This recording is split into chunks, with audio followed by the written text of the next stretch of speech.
ತ್ಯಾಗದಿಂದ ಮಠಗಳನ್ನು ನಡೆಸುವ ಬಂದಿದ್ದವ್ರು ಸರ್ ಅನೇಕ ಸಂಸ್ಥೆಗಳನ್ನು.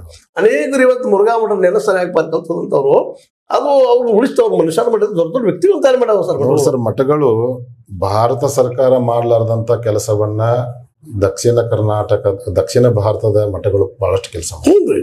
ಸರ್ಕಾರಕ್ಕೆ ಆಗಲಾರ್ದಂತ ಕೆಲಸವನ್ನು ಮಠಗಳು ಮಾಡಿದ್ದಾವೆ, ಇಲ್ಲಂತಲ್ಲ. ಯಾವುದೇ ಒಂದು ಹಳ್ಳಿಯ ಗ್ರಾಮದ ಒಂದು ಮಠ ತಗೊಳ್ರಿ, ಸಣ್ಣ ಮಠ. ಆ ಸಣ್ಣ ಮಠ ಕೂಡ ಇವತ್ತು ಹೋಗಿ ಕೇಳಿದ್ರೆ ಶೈಕ್ಷಣಿಕ ರಂಗದಲ್ಲಿ ಒಂದು ಸಣ್ಣದಾದಂಥ ಒಂದು ಪೂರ್ವ ಪ್ರಾಥಮಿಕ ಶಾಲೆಯನ್ನಾದ್ರೂ ತೆಗೆದು ಸಮಾಜ ಸೇವೆಯನ್ನು ಮಾಡ್ತಾ ಇದ್ದಾರೆ ಸ್ವಾಮಿಗಳು. ಪ್ರತಿಯೊಬ್ಬರು ನೀವು ಯಾವುದೇ ಊರಿಗೆ ಹೋಗ್ರಿ, ಈ ಸ್ವಾಮಿಗಳು ಖಾಲಿ ಅದಾರ ಅಂತ ಅಲ್ಲ, ಅವ್ರೇನೋ ಒಂದು ಶಿಕ್ಷಣ ಕ್ಷೇತ್ರಕ್ಕಾಗಿ ಒಂದು ಕ್ರಾಂತಿಯನ್ನ ಎಲ್ಲ ಮಠಗಳು ಮಾಡ್ಕೊತ ಬಂದಿದ್ದಾವೆ. ಸರ್ಕಾರ ಮಾಡ್ಲಾರ್ದಂತ ಕೆಲಸವನ್ನ ಮಠಗಳು ಮಾಡಿದ್ದಾರೆ. ಯಾಕಂದ್ರೆ ಮಠಗಳು ಮಾಡಲಾರದ ಕೆಲಸ ಸರ್ಕಾರ ಮಾಡಬೇಕು, ಸರ್ಕಾರ ಮಾಡಲಾರದ ಕೆಲಸ ಮಠಗಳು ಮಾಡಬೇಕು ನಾವು ಸಾಮಾನ್ಯ ನಂಬ್ತೀವಿ. ಬಟ್ ನಮ್ಮಲ್ಲಿ ಏನದ ಕರ್ನಾಟಕದ ಇತಿಹಾಸ ಅಭ್ಯಾಸ ಮಾಡಿದಾಗ ಮಠಗಳು ಎಷ್ಟು ಕೆಲಸ ಮಾಡಿದಾವೆ, ಇನ್ನ ಸರ್ಕಾರಗಳು ಮಾಡಿಲ್ಲ ಅಂತ ನಾವು ಅಗದಿ ಇದನ್ನು ಕೈ ತಗೋತ ಕೆಲಸ. ಯಾಕೆ ಅತ್ಯಂತ ಬಡ ಮಕ್ಕಳನ್ನ ಕರ್ಕೊಂಡು ಹೋಗಿ ಅವ್ರು ಏನೋ ಕೊಡ್ಲಿ, ಅಂಬಲಿ ಕೊಡ್ಲಿ, ನುಚ್ಚು ಕೊಡ್ಲಿ, ಮತ್ತೇನೋ ಕೊಡ್ಲಿ, ಆ ಮಕ್ಕಳಿಗೆ ಹಸದಾಗ ಅನ್ನ ಹಾಕೊಂಡ ಅವ್ರು ದಾಸೋಹ ರೂಪದಲ್ಲಿ ಅವ್ರನ್ನ ಕಲಿಸಿ ವಿದ್ಯಾದಾನ ಮಾಡಿ ಇವತ್ತು ಅನೇಕ ದೊಡ್ಡ ವಿಜ್ಞಾನಿಗಳು ಸಹಿತ ನಮ್ಮ ಕರ್ನಾಟಕದಿಂದ ಆಗಿ ಹೋಗಿದ್ದಾರೆ. ಅನೇಕ ಸಾಹಿತಿಗಳಾಗಿ ಹೋಗಿದ್ದಾರೆ, ಚಿಂತಕರಾಗಿ ಹೋಗಿದ್ದಾರೆ. ಅವ್ರ ಹಿಂದೆಲ್ಲ ಮಠಗಳಿದಾವೆ. ಅದಕ್ಕೆ ನಾ ಇವತ್ತು ನಿಮ್ಮ ಮಠ ಈಗ ಹುಚ್ಚ ಕನಸು ಅಂತಲ್ಲ, ವಾಸ್ತವದ ಕನಸು. ಯಾಕಂದ್ರೆ ನೀವು ಯಾರಿಗೆ ಮಾಡ್ತಾ ಇರೋದು ನಿಮ್ಮ ಮಠದ ನೀವು ಗೋಕಾಕದಲ್ಲಿ, ಅದರಲ್ಲಿ ಗುರುವಾರಪೇಟೆಯಲ್ಲಿ ನಾನು ಬರೋಕ್ಕಿಂತ ಪೂರ್ವದಲ್ಲಿ ನೀವು ಬಂದು ಮಠ ಅಂತ ಕೇಳಿದ್ರೆ ಅಲ್ಲಿ ಯಾರಿಗೂ ಮಠ ಅಂತ ಗೊತ್ತಾಗ್ತಾ ಇಲ್ಲ, ನಿಮಗಾದ್ರು ಗೊತ್ತಿದ್ದಿದ್ದಾರೆ. ಅದಕ್ಕೆ ಸಂಪತ್ತಿನ ಮಠ ಅಂತಿದ್ರು, ಸಂಪತ್ತಿ ಮಠ ಅಂತಿದ್ರು. ನಮ್ಮ ಹಿಂದಿನ ಗುರುಗಳು ಏನಾಯ್ತು ಅಂದ್ರೆ ಕೋರ್ಟು ಕಚೇರಿ ಅದು ಇದು ಗದ್ದಲದಲ್ಲಿ ಅವ್ರು ಯಾಕೋ ನಿರಾಸಕ್ತಿ, ಬೇಡ ಬೇಡಪ್ಪ ಅಂತೇಳಿ ಮಠದ ಕಡೆ ಲಕ್ಷಣ ಕೊಡ್ಲಿಲ್ಲ. ನಂತರ ಅವ್ರು ಬಂದವರು ಒಂದಿಷ್ಟು ಯಂತ್ರ ಮಂತ್ರ, ಒಂದಿಷ್ಟು ಔಷಧಿ ಎಂತೆಲ್ಲ ಕೊಟ್ಕೊ ತಮ್ಮ ಜೀವನವನ್ನು ಕಳೆದ್ರೆ ನಿಮಗೆಲ್ಲ ಗೊತ್ತಿದೆ. ಅವ್ರ ಗುರುಗಳು ಹಿಂದಿನವರು ಬಹಳ ಕಡಕ್ ಇರುವುದರಿಂದ ಅವ್ರ ಹತ್ತಿಗೆ ಜನ ಹೆದರಿ ಬರಲಿಲ್ಲ. ಇವರು ಅದರ ನಂತರ ಬಂದವರು ಮುಗ್ಧರಿರೋದ್ರಿಂದ ಅವ್ರ ಹತ್ತಿಗೂ ಜನ ಬರಲಿಲ್ಲ. ಎರಡು ತಲೆಮಾರ ಆ ಮಠವನ್ನ ಜನ ಮಲಿತು, ಅಂದ್ರೆ ಜನರೇಷನ್ ಚೇಂಜ್ ಆಯ್ತು. ನಾನು ಬಂದ ನಂತರ ಶೂನ್ಯ ಸಂಪಾದನೆ ಮಠ, ಅಂದ್ರೆ ಆ ಮಠಕ್ಕೆ ಶೂನ್ಯ ಸಂಪಾದನೆ ಮಠ ಅನ್ನೋದು. ಯಾಕಂತಂದ್ರೆ ನಮ್ಮ ಆ ಮಠಕ್ಕೆ ಹಿಂದಿನ ಗುರುಗಳು ಪಟ್ಟೆವಾಲ ಅಂತಾರೆ, ಪಟ್ಟೆವಾಲ ಏನ್ ಬಿಲ್ ಅದಾವು ಅದ್ರ ಮೇಲೆ ಶೂನ್ಯ ಸಂಪಾದನೆ ಮಠ, ನಮ್ಮ ಮಠದ ಗಂಟೆ ಮೇಲೆ ಶೂನ್ಯ ಸಂಪಾದನೆ ಮಠ, ನಮ್ಮ ಕರ್ತೃ ಗದ್ದಿಗೆ ಮೇಲೆ ಶೂನ್ಯ ಸಂಪಾದನೆ ಮಠ. ಅಲ್ಲಿ ಜನರ ಭಾಷೆಗೆ ಏನಾಗಿತ್ತು ಅಂತಂದ್ರೆ ಶೂನ್ಯನೂ ಹೋಗಿತ್ತು, ಸಂಪಾದನ ಹೋಗಿತ್ತು, ಸಂಪತ್ತಿ ಮಠ ಅಂತ ಆಗಿತ್ತು ಜನರ ಬಾಯಲ್ಲಿ ಸಿಕ್ಕು. ಆ ಶೂನ್ಯ ಸಂಪಾದನ ಮಠ ನಮ್ ಗೋಕಾಕದಲ್ಲಿ ಎಷ್ಟೋ ಜನ, ನಮ್ ಗೋಕಾಕ್ ಜನ ಕೇಳಿದ್ರೆ ಎಲ್ಲಿ ಬರುತ್ತೆ ಮಠ ಅಂತ ಕೇಳಿದ್ದಾರೆ ಎಷ್ಟೋ ಜನ. ನಾನು ಬಂದಾಗ ಇಷ್ಟಿದ್ದಂತ ವ್ಯವಸ್ಥೆ ಇವತ್ತು ಶೂನ್ಯ ಸಂಪಾದನ ಮಠ ಅಂತಂತಂದ್ರೆ ಇಡೀ ಕರ್ನಾಟಕದ ಗುರುತಿಸುವಂಗ ಮಠ ಆಗಿದೆ.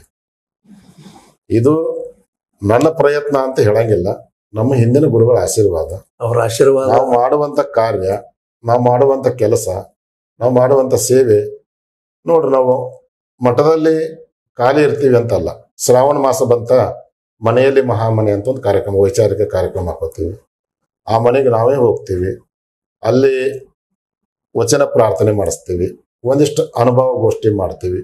ನಂತರ ಆ ಮನೆಗೆ ಏನು ಹೊರೆ ಮಾಡಂಗಿಲ್ಲ. ನಾವು ಬಂದವ್ರಿಗೆಲ್ಲ ಪ್ರಸಾದ ಕೊಡಬೇಕು, ತಿಂಡಿ ಕೊಡಬೇಕು, ಕಾಫಿ ಕೊಡ್ಬೇಕು ಅಂತ ಏನೂ ಇಲ್ಲ. ಒಂದೊಂದು ಹಳೆ ಕಲ್ಸಕ್ಕೆ ಏನು ಕೊಡ್ಬೇಕಂತ ಹೇಳಿರ್ತೀವಿ. ನಂತರ ಸ್ವಾಮಿಗಳು ಬಂದಾರಂತೆ ಶಾಲ್ ಹಾಕೋದು, ಮಾಲೆ ಹಾಕೋದು, ಕಾಣಿಕೆ ಕೊಡೋದು ಅದನ್ನು ಕೂಡ ನಿಷೇಧ ಮಾಡಿದ್ವಿ. ನಮ್ಮ ಉದ್ದೇಶನು ಶ್ರಾವಣ ಮಾಸದಲ್ಲಿ ಧರ್ಮ ಜಾಗೃತಿ ಆಗಬೇಕು. ಪ್ರತಿಯೊಬ್ಬರ ಮನೆಗೆ ಹೋಗಿ ಒಂದು ಮನೆಯಲ್ಲಿ ಮಹಾಮನೆ ಅಂತ ಕಾರ್ಯಕ್ರಮ ಮಾಡ್ತೀವಿ. ಪಂಚಮಿ ಬತ್ತು ಅಂತಂತಂದ್ರೆ ರೋಗಿಗಳಿಗೆ ಹೋಗಿ ಹಾಲು ಹಂಚ್ತೀವಿ, ಬಡ ಮಕ್ಕಳಿಗೆ ಹಾಲು ಹಂಚ್ತೀವಿ.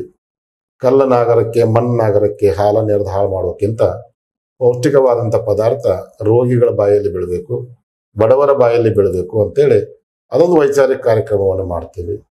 ನಂತರ ಜೂನ್ 24ಕ್ಕ ನಮ್ಮ ಭಕ್ತರೆಲ್ಲ ಕೊಡ್ಕೊಂಡು, ಮಠದ ಭಕ್ತರೆಲ್ಲ ಕೊಡ್ಕೊಂಡು ನಮ್ಮೊಂದು ಹುಟ್ಟಹಬ್ಬ ಮಾಡ್ತಾರೆ. ನಾನು ಹೇಳ್ತೀನಿ ಹುಟ್ಟಹಬ್ಬ ಅಂತಂತಂದ್ರೆ ಮಾಲೆ ಹಾಕೋದು, ಶಾಲ್ ಹಾಕೋದು, ಕೇಕ್ ಕತ್ತರಿಸೋದು ಹುಟ್ಟಹಬ್ಬ ಅದು ನನಗೆ ಬೇಡ. ಹುಟ್ಟಹಬ್ಬದ ನೆಪದಲ್ಲಿ ಬಡವರಿಗಾಗಿ ಏನಾದ್ರು ಒಂದು ಕಿಟ್ ಕೊಡ್ತೀವಿ ಅಂತಂದ್ರೆ, ಏನಾದ್ರು ಒಂದು ಕೊಡ್ತೀವಿ ಅಂತಂತಂದ್ರೆ ಮಾಡ್ರಿ, ಹುಟ್ಟಹಬ್ಬ ಮಾಡ್ರಿ. ಆದ್ರೆ ನನಗ ಕೊಡೋದು, ಅದನ್ನ ಪ್ರತಿ ವರ್ಷ ನನಗೇನ್ ಮಾಡ್ತಿದ್ರು ಅಂತಂತಂದ್ರೆ ಬಂಗಾರ ಹಾಕ್ತಿದ್ರು. ನಾ ಬಂಗಾರ ನಿಷೇಧ ಮಾಡಿದ್ವಿ, ಬಂಗಾರ ಬೇಡ, ನನಗೆ ಬಂಗಾರ ಬದ್ಲಿ ಅದನ್ನ ನೀವು ಬಡವರಿಗೆ ಏನಾದ್ರು ಕಿಟ್ ಕೊಡ್ರಿ ಅಂತೇಳಿ ಪ್ರಾರಂಭ ಮಾಡಿದ್ವಿ. ಅದು ನಡೀತಾ ಇದ್ರು. ಒಟ್ ನನ್ನ ಕೈಲಿಂದ ಎಷ್ಟು ಸಾಧ್ಯ ಆಗುತ್ತೋ ಭಗವಂತನ ಸೇವೆ ಅಂತೇಳಿ ಮಾಡ್ತಾ ಇದ್ದೀನಿ ಅಷ್ಟೇ. ಕೊನೆಯದಾಗಿ ಸರ್ ತಾವು ನಮ್ಮ ಜನಕ್ಕೆ ಏನು ಸಂದೇಶ ಕೊಡ್ಬೇಕಂತ ಬಯಸ್ತಾ ಇದ್ದೀರಿ ನಿಮ್ಮ ಶೂನ್ಯ ಸಂಪಾದನೆ ಮಠದಿಂದ? ನಮ್ಮ ಶೂನ್ಯ ಸಂಪಾದನೆ ಮಠ ಬಸವಣ್ಣವ್ರು ಹೇಳಿದ ಹಾಗೆ ಸಕಲ ಜೀವಾತ್ಮರಿಗೆ ಲೇಸನ ಬಯಸಿರಿ, ಎಲ್ಲರೂ ಒಂದೇ, ಜಾತಿ ಮತ ಧರ್ಮ ಅನ್ನಕ್ಕೆ ಹೋಗ್ಬೇಡ್ರಿ, ಎಲ್ಲರೂ ಪ್ರೀತಿಯಿಂದ ಬಾಳ್ರಿ, ಪ್ರೀತಿಯಿಂದ ಬದುಕ್ರಿ, ಎಲ್ಲರೂ ಕಾಯಕವನ್ನು ಮಾಡ್ರಿ, ದುಡಿರಿ. ಒಂದು ಮನೆಯಲ್ಲಿ ಒಬ್ಬ ದುಡಿದು 5 ಜನ ಕುಂತು ಉಣ್ಣೋದಾಗಬಾರ್ದು. ಹೆಣ್ಣೆ ಆಗಿರಲಿ ಗಂಡೆ ಆಗಿರಲಿ ದುಡಿರಿ, ಕಾಯಕವನ್ನು ಮಾಡ್ರಿ. ಬಂದಂತ ಸಂಪತ್ತಿನಲ್ಲಿ ನಿಮ್ಮ ಮನೆಗೂ ಉಪಯೋಗ ಮಾಡಿಕೊಡ್ರಿ, ಸ್ವಲ್ಪ ಮಟ್ಟಿಗಾದ್ರೂ